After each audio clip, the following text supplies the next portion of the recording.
রাধা কৃষ্ণ, এই নাম দুটি যেমন কেউ আলাদা করতে পারবে না, ঠিক তেমনি তাদের বন্ধনও কেউ ছিন্ন করতে পারবে না।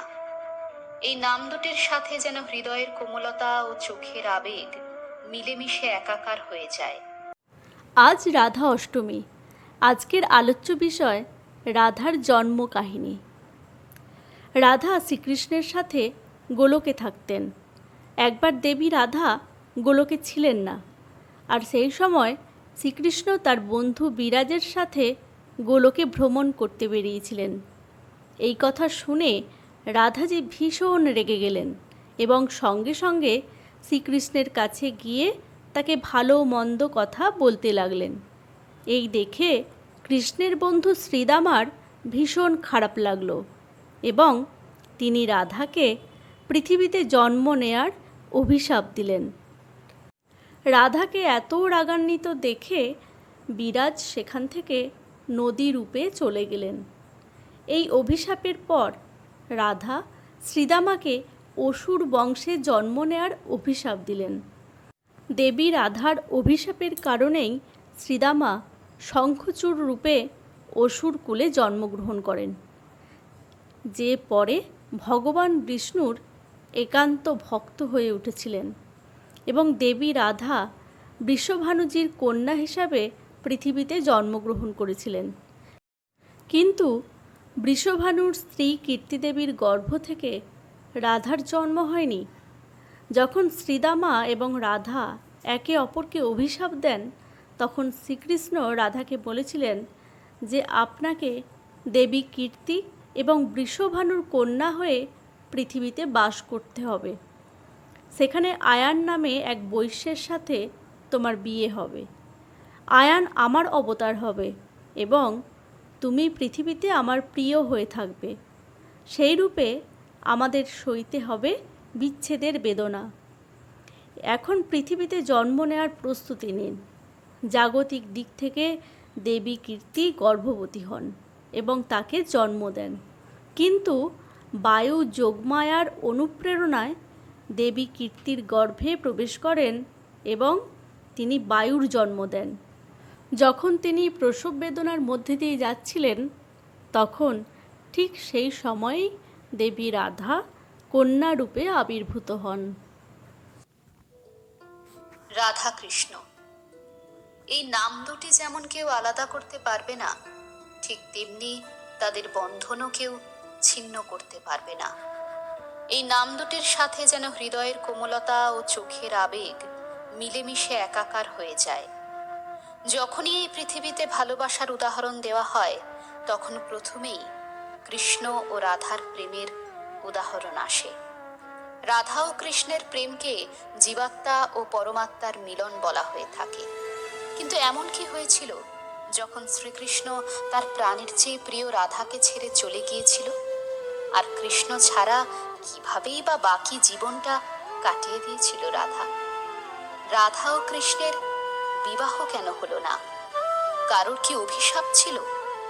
আমাদের মনে এই প্রশ্নগুলি বারবারই আসতে থাকে। আজ এমন একটি ঘটনা আপনাদেরকে বলবো, যেটা হয়তো আপনারা অনেকেই জানেন না। তো আসুন বিস্তারিত জেনে নিন। কৃষ্ণের প্রেম ছিল অনেক শৈশব থেকেই। যখন কৃষ্ণের মাত্র 8 বছর বয়স ছিল, তখনই তারা উভয়ের প্রেমে পড়েছিলেন। কৃষ্ণের ছেলেবেলা কেটেছে বৃন্দাবনে। কৃষ্ণ তার দুষ্টুমিতে গোটা বৃন্দাবনবাসীকে প্রসন্ন করে রেখেছিলেন। বাঁশির সুরে তিনি অনেক গোপীদের নিজের কাছে টানতেন। কিন্তু সবার চেয়ে বেশি যিনি এই বাঁশির সুরে মুগ্ধ হয়ে যেতেন, তিনি আর কেউ নন, স্বয়ং রাধা। রাধার সঙ্গ তিনি উপভোগ করতেন, রাধাও তাই। প্রেম যে বয়স মানে না, সে তো কৃষ্ণই প্রথম দেখিয়ে গিয়েছেন। রাধা তার চেয়ে 5 বছরের বড়, তবু দুজনে প্রেমে পড়েছেন নির্দ্বিধায়। তবে রাধা ও কৃষ্ণের আলাদা হয়ে যাওয়ার পেছনে একমাত্র কারণ কঠিন পরিস্থিতি। বৃন্দাবন থেকে কিছুটা দূরেই বর্ষণা গ্রামে রাধা বাস করতেন। বাঁশির মধুর শব্দে রাধা দৌড়ে চলে আসতেন শ্রীকৃষ্ণের কাছে।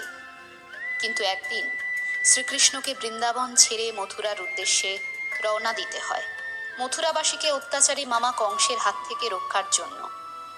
তখন মা যশোদা খুব কষ্ট পাচ্ছিলেন, কারণ তার নয়নের মণি কৃষ্ণ তাকে ছেড়ে মথুরার উদ্দেশ্যে রওনা হবে।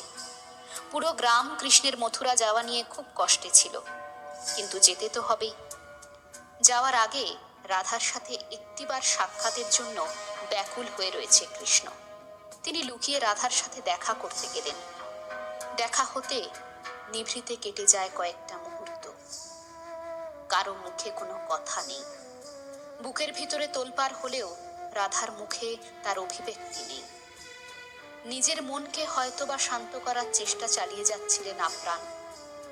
ততটাই শান্ত কৃষ্ণ, মাঝ সমুদ্রের মতো ধীর স্থির, ঢেউ ভাঙার আবেগের লেশ বিন্দুমাত্র নেই। তবে সর্বদা বুঝতে পারতেন শ্রীকৃষ্ণের মনে কি চলছে। এই কারণে সেই সময় তাদের কথা বলার প্রয়োজনই ছিল না। তারা দুজনেই একে অপরের মনের কথা বুঝে নিয়েছিলেন। কৃষ্ণ সেখান থেকে চলে আসার আগে রাধাকে শুধু একটাই কথা বলেছিলেন, তোমাকে কেউ কোনোদিনও আমার থেকে আলাদা করতে পারবে না। তুমি সশরীরে আমার সামনে না থাকলেও হৃদয়ে থাকবে আষ্টে পৃষ্ঠে। তুমি তো আমার আত্মা গো। এরপর শ্রীকৃষ্ণ সেখান থেকে প্রস্থান করলেন এবং বৃন্দাবনের গোপী ও সকলের অনুমতি নিয়ে তিনি মথুরার উদ্দেশ্যে রওনা দিলেন। এরপর কেটে গেল প্রায় অনেকটা সময়। কৃষ্ণ তখন দ্বারকায় গিয়ে চুটিয়ে রাজত্ব করছেন। রাধা এদিকে অস্থির। মেয়ের এই অবস্থা দেখে মা জোর করেই বিয়ে দিলেন। রাধার কোনো আপত্তি গ্রাহ্য হলো না। হয়তো রাধার মা ভেবেছিলেন স্বামী সংসারে মেয়ে কৃষ্ণের কথা ভুলবেন, কিন্তু যার মরমে মরমে কৃষ্ণ, যার শিরায় উপশিরায় বইছে কৃষ্ণ প্রেম, তাকে কৃষ্ণের কাছ থেকে দূরে সরিয়ে রাখা যায়? দিনে দিনে কৃষ্ণের জন্য আরো উদ্গ্রীব হয়ে পড়লেন রাধা। একদিন স্বামী সংসার সব বিসর্জন দিয়ে সবার অলক্ষ্যে চুপিসারে শ্বশুর ঘর ছেড়ে বেরিয়ে পড়লেন। বৃন্দাবন ছেড়ে দ্বারকা। দিনের পর দিন পথ ভেঙে ক্লান্ত, খাওয়া নেই, রাতে ঘুম নেই, উদ্ভ্রান্ত সে পথ হাঁটা। শরীর দুর্বল হয়েছে, হারিয়েছে জৌলুস। হাঁটতে হাঁটতে একদিন পথ এসে মিশল দ্বারকায়। দেখতে পেলেন দ্বারকার রাজপ্রাসাদ। দুর্বল মুখে হাসি ফুটল। অন্য প্রজাদের সঙ্গে রাজপ্রাসাদে ঢোকার অনুমতি মিলল। দেখতে পেলেন প্রাণের তার মানুষটিকে। এত প্রজা সমাগমেও রাধাকে ঠিক চিনতে পারেন কৃষ্ণ। আর রাধাকে দেখা মাত্র শ্রীকৃষ্ণের মন খুশিতে ভরে ওঠে। কিন্তু তখনও তারা নীরব ছিল। দ্বারকা নগরীতে শ্রীকৃষ্ণ তাকে প্রাসাদে সেবিকার পদে নিযুক্ত করেন। সারাদিন রাধা সেই মহলেই থাকতেন এবং দূর থেকে শ্রীকৃষ্ণকে একটু চোখের দেখা দেখতেন। কিন্তু যত সময় গড়াতে লাগলো, ততই রাধার মনে ভয়ের সৃষ্টি হতে থাকলো। এই ভয় ছিল শ্রীকৃষ্ণ থেকে বিচ্ছিন্ন হয়ে যাওয়ার। ধীরে ধীরে তিনি শ্রীকৃষ্ণের থেকে অনেক দূরে চলে যেতে লাগলেন। একদিন তিনি কাউকে কিছু না বলেই প্রাসাদ থেকে বেরিয়ে পড়লেন। তিনি জানেন না তিনি কোথায় যাবেন, কিন্তু শ্রীকৃষ্ণ যে স্বয়ং ভগবান, তাই তিনি রাধার গতিবিধি সবটাই জানতেন। তাই রাধা না জানলেও কৃষ্ণ তাকে ঠিক অনুসরণ করে গিয়েছেন। যখনই অবসন্ন হয়ে পড়েছেন, পরশ পেয়েছেন প্রাণের মানুষটির। কৃষ্ণ তাকে দেখাও দিয়েছেন। তার স্পর্শে চেতনা ফিরে রাধা দেখেছেন কৃষ্ণকে। মুখের দিকে তাকিয়ে মৃদু হেসেছেন রাধা। লীলাসঙ্গীর ঐশ্বরিক ক্ষমতায় আবারও মোহিত হয়েছেন। রাধা বুঝতে পারছিলেন তার আয়ু ফুরিয়ে আসছে, চলে যাওয়ার সময় আসন্ন। শ্রীকৃষ্ণ রাধাকে তার কাছ থেকে কিছু চাওয়ার জন্য অনুরোধ করলেন, কিন্তু রাধা না করে দিলেন। কিন্তু কৃষ্ণ নাছোড়, বারবার বলতেই থাকেন, তুমি তো কোনোদিন কিচ্ছু চাওনি আমার কাছে, আজ কিছু চাও। যে বাঁশি তাকে ব্যাকুল করত বৃন্দাবনে, সেই বাঁশি শুনতে চাইলেন রাধা।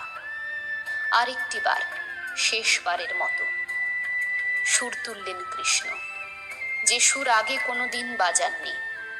শ্রীকৃষ্ণের মধুর বাঁশির সুর শুনতে শুনতেই নিথর হয়ে এলো রাধার দেহ। চোখ বন্ধ করে শ্রীকৃষ্ণের কোলে ঢলে পড়লেন। প্রিয়তমার আত্মা মিশে গেল শ্রীকৃষ্ণের শরীরে। বাঁশিখানি ভেঙে ছুঁড়ে ফেলে দিলেন জঙ্গলে।